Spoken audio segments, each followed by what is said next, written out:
pretend. I'm finally facing it all, fearless.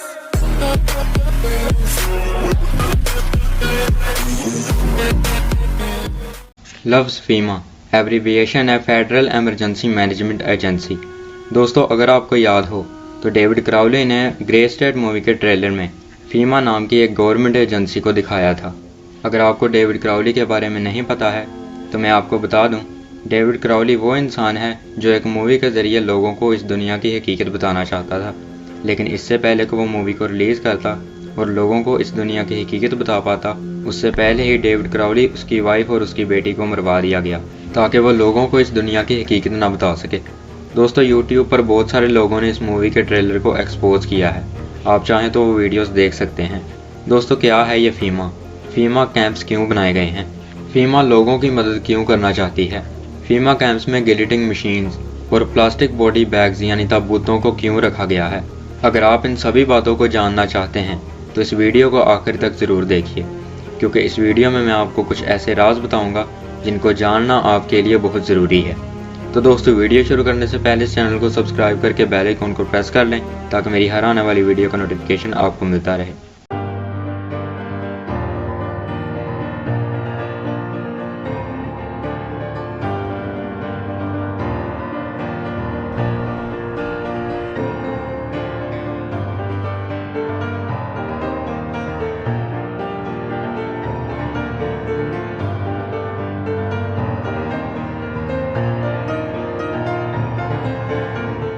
दोस्तों, David Crowley ने जानबूझकर फीमा को इस मूवी के ट्रेलर में दिखाया है। इसके अलावा डेविड क्राउली ने यह भी दिखाया है कि फीमा कुछ लोगों के सिरों में गोली मारकर उन्हें जान से मार देती है। ये बात आपको इस वीडियो के आगे चलकर पता चल जाएगी कि फीमा उन लोगों को क्यों मारती है। दोस्तों, फीमा डिपार्टमेंट ऑफ होमलैंड सिक्योरिटी के अंडर काम करती है, यानी कि ये एक ऐसी एजेंसी है जो हर तरह के हंगामी हालात में अमेरिका के सिटीजन्स को तहफ़्फ़ुज़ फराहम करने के लिए बनाई गई है। ये एजेंसी 1 अप्रैल 1969 में बनाई गई थी। इसका मेन मकसद इमरजेंसी में लोगों को तहफ़्फ़ुज़ फराहम करना था। Department of homeland security police की एक ऐसी मिलिटराइज्ड ट्रेंड टीम है जो किसी भी नोटिस के बिना अमेरिका को टेररिज्म से महफूज रखने के लिए किसी के भी घर में घुसकर उसे गिरफ्तार या गोली मार सकते हैं। मज़ीद, फीमा के काम करने का एक तरीका ये भी है कि ये लोगों के घरों के मेल बॉक्स पर ब्लू, रेड या पिंक निशान लगाकर उस घर को आइडेंटिफाई करते हैं कि इस घर के साथ कैसा सलूक करना है। अमेरिका के एक पुलिस ऑफिसर ने अपना यह फ़र्ज समझते हुए फीमा की इस पॉलिसी के बारे में लोगों को बताया कि जिस घर के मेल बॉक्स पर ब्लू निशान लगाया जाएगा उनको डिटेंशन कैंप्स में भेजा जाएगा, और जिस घर पर रेड निशान होगा उस घर पर डिपार्टमेंट ऑफ होमलैंड सिक्योरिटी किसी भी वक्त हमला कर सकती है, और अगर कोई जेल जाने से इनकार करे तो उसे गोली मारने का ऑर्डर है। जिस घर के मेल बॉक्स पर पिंक निशान होगा उसका मतलब ये है कि इस घर को कुछ नहीं कहना, क्योंकि ये घर वाले टेररिस्ट नहीं हैं, ना ये हुकूमत के ख़िलाफ़ बोलते हैं, ना इनको हुकूमत से कोई शिकवा शिकायत है। मज़ीद, सिम्पसन्स कार्टून्स के सीज़न 15 और एपिसोड 21 में फीमा कैंप्स के बारे में दिखाया गया था। ये एपिसोड 16 मई 2004 को नशर की गई थी। इस एपिसोड में सिम्पसन्स फैमिली चर्च में बैठे हैं और इस चर्च का पास्टर खुदा का कलाम सुनाने की बजाय एक सेलिब्रिटी की तारीफ़ कर रहा। इतने में सिम्पसन की बेटी उठकर हुकूमत के दबाव और खौफ फैलाने के बारे में बात करती है कि कांग्रेस को फ्रीडम ऑफ स्पीच और न्यूज़ पर कोई पाबंदी नहीं लगानी चाहिए। इतने में पुलिस चर्च के शीशे तोड़कर अंदर घुस आती है और उस बच्ची समेत पूरी फैमिली को जेल ले जाती है। जब सिम्पसन की बीवी ये पूछती है कि हमें जेल में क्यों डाल दिया गया, तो बच्ची जवाब देती है कि हम जेल में नहीं हैं, ये री एजुकेशनल कैंप है। इस कैंप में इनको टीवी पर दिखाया जाता है कि अमेरिका का आइन बिल्कुल हेल्दी है और बिल ऑफ राइट्स का बुरा हाल है, यानी अमेरिका की गवर्नमेंट आइन में से बिल ऑफ राइट्स को निकाल देगी। यही 2016 में अमेरिका में हुआ, जब रेजोल्यूशन 16 और 18 पास की गई, तब फ्रीडम ऑफ स्पीच को हेट स्पीच का नाम दे दिया गया। मेरे ख्याल से हमें अमेरिका के लोगों की सलामती के लिए दुआ करनी चाहिए, क्योंकि अगर ये वक्त अमेरिका पे आया तो पूरी दुनिया इसकी लपेट में आएगी। दोस्तों, कलाम मुक़द्दस में लिखा है, जिसको कैद होने वाली है वो कैद में पड़ेगा। मुक़द्दसों के सब्र का यही मौका है। बस दोस्तों, हमें कैद हो या मौत आए, लेकिन एक बात हमेशा याद रखिए, ये लोग हमारे जिस्म को ख़त्म कर सकते हैं, मगर हमारी रूह खुदा के हाथ में महफूज है और कोई भी हमारे हाथ से उसे छीन नहीं सकता। मुक़द्दसों, सब्र करो, क्योंकि बहुतों की मोहब्बत ठंडी पड़ रही है, मगर जो आखिर तक बर्दाश्त करेगा उसे ज़िंदगी का ताज मिलेगा। इसके अलावा दोस्तों फीमा लोगों की हिफाजत के लिए भी बनाई गई है, यानी कि अगर मुल्क में कोई ऐसी इमरजेंसी आ जाती है तो उसे मैनेज कैसे करना है। दोस्तों फीमा ने पूरे अमेरिका में जगह जगह अपने कैंप्स बना रखे हैं जिनमें इमरजेंसी के वक्त लोगों को रखा जाएगा। फीमा कैंप्स के बारे में पहले भी ये इन्फॉर्मेशन लीक हो चुकी है कि यहाँ पर बड़े बड़े प्लास्टिक बॉडी बैग्स क्यों रखे गए हैं। इसके अलावा यहाँ पर गिलेटिंग क्यों रखा गया है। गिलेटिंग के बारे में अगर आपको नहीं पता है तो मैं आपको बता दूँ, ये एक बड़ा सा ब्लेड होता है जो कि गर्दन काटने के काम आता है, जो कि बहुत पहले ज़माने में यूज़ होता था। अगर कोई भी जुर्म करता था तो इस मशीन के ज़रिए उसको कत्ल कर दिया जाता था, उसकी गर्दन उतार दी जाती थी। अब गिलेटिंग जो है पुराने दौर की टेक्नोलॉजी नए दौर में क्यों इस्तेमाल की जा रही है, अब इसके बारे में भी कोई नहीं जानता कि इसको फीमा कैंप्स के ऊपर क्यों रखा गया है। अब इससे पहले कि अगर आप सोचें कि यह तो सिर्फ अमेरिका में होगा या हमारे इससे क्या लेना देना, तो मैं आपको बता दूं कि ये सिर्फ अमेरिका के साथ ही नहीं होगा बल्कि ये पूरी दुनिया के साथ ऐसा होगा। अब कौन कौन से पॉसिबल सिनेरियोस हो सकते हैं, तो एक तो हमारे जहन में ये आता है कि वर्ल्ड वॉर 3 हो सकती है जिससे पूरी दुनिया में जंग लग जाए और लोग जो हैं वो परेशान हो जाएं कि अब खाना कहाँ से लेना है, क्या कहाँ से लेना है, क्योंकि सारा निज़ाम जो है वो दरम बरम हो जाता है।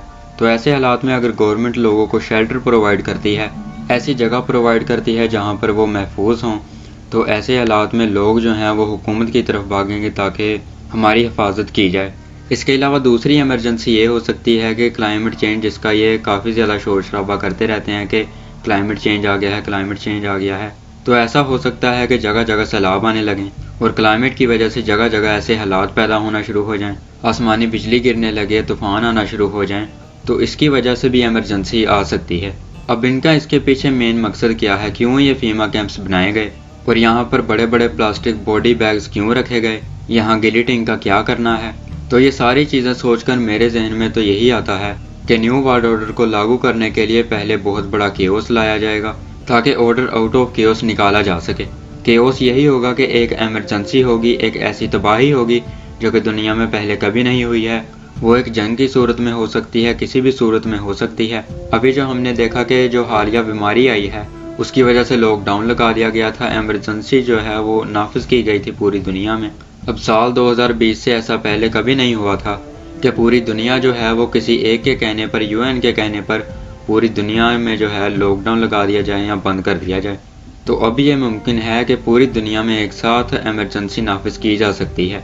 मेरे ख्याल से जिन लोगों को फीमा कैंप्स में रखा जाएगा या जहाँ जहाँ हुकूमत हमें रखेगी हमारी हिफाजत के लिए और हमसे कहेगी कि आपकी सेफ्टी हमारे लिए पहले है, तो ये लोग यहाँ पर जो चीज़ें रखी गई हैं, गिलेटिंग और प्लास्टिक बॉडी बैग्स वगैरह, मेरे ख्याल से जिन लोगों को बाद में पता चलेगा कि हमें तो यहाँ पर कैद कर लिया गया है और अब यहाँ से निकलने का कोई रास्ता नहीं है, या हमें यहाँ पर बंदी बनाकर रखा गया है और हमारी ही हुकूमत हमारे ही खिलाफ है और ये एलीट्स का प्लान है न्यू वर्ल्ड ऑर्डर लागू करने का, तो मेरे ख्याल से वहाँ पर कुछ लोग फ्रीडम फाइटर बनकर वहाँ से निकलना चाहेंगे और लोगों को निकालना चाहेंगे।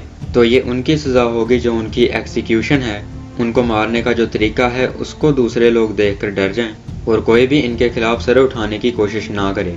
तो दोस्तों मेरे ख्याल से अब तो आप समझ ही गए होंगे कि डेविड क्राउली ने फीमा को ऐसा क्यों दिखाया है कि वो कुछ लोगों के सिरों में गोली मारकर उन्हें जान से मार रहे हैं। इसके अलावा मेरे ख्याल से यहाँ पर जो गिलेटिंग मशीन्स रखी गई हैं वो इसलिए रखी गई हैं क्योंकि जब लोगों को फीमा कैंप्स में जमा किया जाएगा, जिन लोगों ने RFID चिप नहीं लगवाई होगी उन लोगों को RFID चिप लगवाई जाएगी और जो लोग RFID चिप नहीं लेंगे उनको इस गिलेटिंग मशीन के ज़रिए मार दिया जाएगा। क्योंकि दोस्तों डेविड क्राउली ने भी इस मूवी के ट्रेलर में कुछ ऐसा ही दिखाया है। इस मूवी के आखिरी कुछ सीन्स में डेविड क्राउली ने दिखाया है कि जो एंटी क्राइस्ट है वो लोगों की गर्दनों को इसी मशीन से ही काटता हुआ दिखाया गया है और ये भी बताया है कि वो एक फ्री मैसन होगा, क्योंकि जो एप्रन इस शख्स ने पहना हुआ है वो फ्री मैसन्स पहनते हैं। फ्री मैसन्स के इस एप्रन पर आई ऑफ लूसीफर, उल्टा पिरामिड और 2 मेसोनिक पिलर्स बने हुए होते हैं जो कि गुड एंड ईविल के पिलर्स हैं। दोस्तों जो इस मूवी में डेविड क्राउली दिखाना चाहता था वो हकीकत के करीब तरीन था और यही डेविड क्राउली का कहना था कि हम एक ऐसी रियलिटी में रहते हैं जिसे कुछ ही लोग देख सकते हैं, क्योंकि बाकी सब लोग एक फैंटेसी वाली दुनिया में रहते हैं जो मीडिया ने इनके जहनों में डाली हुई है। दोस्तों खुदावंद के पाक कलाम में लिखा है कि जब ये लोग पीस एंड सेफ्टी की बात करेंगे उसी वक्त सडन डिस्ट्रक्शन दुनिया के ऊपर आएगी और हमारे सामने है कि जितने भी सोल्यूशंस इन लोगों ने हमारे सामने पेश किए हैं वो सारे के सारे बेकार हैं और दुनिया का हाल जो है वो पहले से बदतर ही हुआ है। आज हम लोग यही सोचते हैं कि तकरीबन 10 साल पहले दुनिया बहुत अच्छी थी, बहुत सुकून था और इतनी अफरा तफरी का दौर नहीं था जितना कि आज है। तो दोस्तों, जैसा कि खुदावंद के पाक कलाम में लिखा है कि जब ये पीस एंड सेफ्टी की बात करेंगे तभी सडन डिस्ट्रक्शन आएगी। तो बेसिकली ये जो न्यू वर्ल्ड ऑर्डर है ये अपनी तरफ से यही कह रहे हैं कि हम आपकी सेफ्टी को सामने रख रहे हैं, आपकी सिक्योरिटी को सामने रख रहे हैं, जबकि हकीकत यह है कि इनको हमारी सेफ्टी से कोई लेना देना नहीं है। ये लोग मुखालिफ मसीह को लाना चाहते हैं ताकि वो आकर बादशाहत करे और पूरी दुनिया का एक ही राजा हो, एक ही हुकूमत हो और एक ही बादशाहत हो जो कि मुखालिफ मसीह की हो। इसके अलावा दोस्तों, हो सकता है कि ये जो फीमा है ये क्लोन आर्मी हो, जैसा कि fast encounter sold recon game में दिखाया गया है, शायद वो आपने खेली हो। उस गेम में सन 2025 दिखाया गया है और ये दिखाया गया है कि अमेरिका ने एक क्लोन आर्मी बनाई है जो कि आउट ऑफ कंट्रोल हो जाती है और वो पूरे अमेरिका के ऊपर कंट्रोल कर लेती है। बाकी आपको क्या लगता है कि क्या फीमा एक क्लोन आर्मी होगी? मुझे कमेंट सेक्शन में ज़रूर बताइए।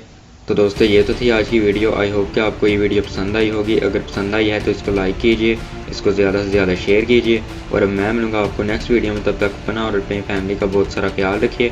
Thank you for watching this video.